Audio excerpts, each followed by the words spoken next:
सभी को मेरा नमस्कार।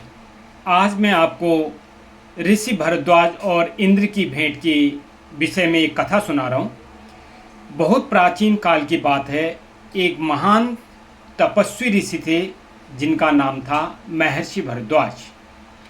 वे वेदों के परम ज्ञाता थे और जीवन भर वेदों के अध्ययन, जप, तप और साधना में लगे रहे। एक बार उन्होंने संकल्प किया कि वे संपूर्ण वेदों का ज्ञान प्राप्त करेंगे और उन्हें पूरी तरह समझेंगे।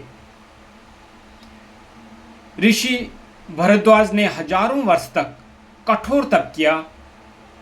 इस तप के कारण उनका शरीर जर्जर हो गया, पर वे निरंतर वेदों का अध्ययन करते रहे।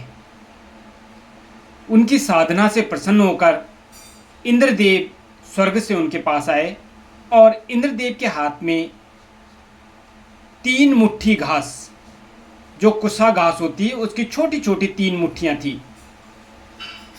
जब वे महर्षि भरद्वाज के पास पहुंचे तो महर्षि भरद्वाज ने इंद्रदेव का आदरपूर्वक स्वागत किया और साथ में पूछा कि हे देवेंद्र, आप यह 3 मुट्ठी घास क्यों लाए हो? इंद्रदेव ने मुस्कुराकर उत्तर दिया, हे ऋषिवर, जितना आपने अब तक वेदों का अध्ययन किया है, जब अब तक मतलब जो हजारों वर्ष तक तप किया है, वेदों का अध्ययन किया है, वह इन 3 कोसों के समान है।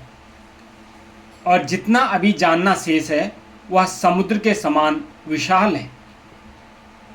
इस मानव शरीर में संपूर्ण वेदों को जान पाना संभव नहीं, इसलिए ज्ञान का अहंकार न करें और जीवन में जो सीखा है उसी को जीवन में उतारने का प्रयास करें। यही सच्चा वेद ज्ञान है। ऋषि भरद्वाज की आंखें भर आई। उन्होंने विनम्रता से सिर झुकाया और कहा, हे देवेंद्र, आपने मुझे अहंकार की ओर बढ़ने से रोका। अब मैं उसी ज्ञान को जीवन में उतारूंगा जो मुझे प्राप्त हुआ है। तो दोस्तों, हमें इस कहानी से शिक्षा मिलती है कि जो वेदों का अध्ययन है वह ज्ञान के लिए है, न कि अहंकार के लिए। सच्चा ज्ञान वही है जो व्यवहार में लाया जाए। अगर आपको ज्ञान है तो उसको व्यवहार में लाएं, और आत्मज्ञान का मार्ग विनम्रता से होकर जाता है।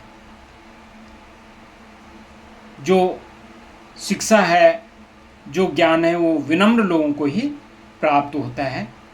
तो ये थी भेंट ऋषि भरद्वाज और इंद्रदेव जी की। इसी के साथ में आप सभी को मेरा नमस्कार और वेदों को करते हैं नमन।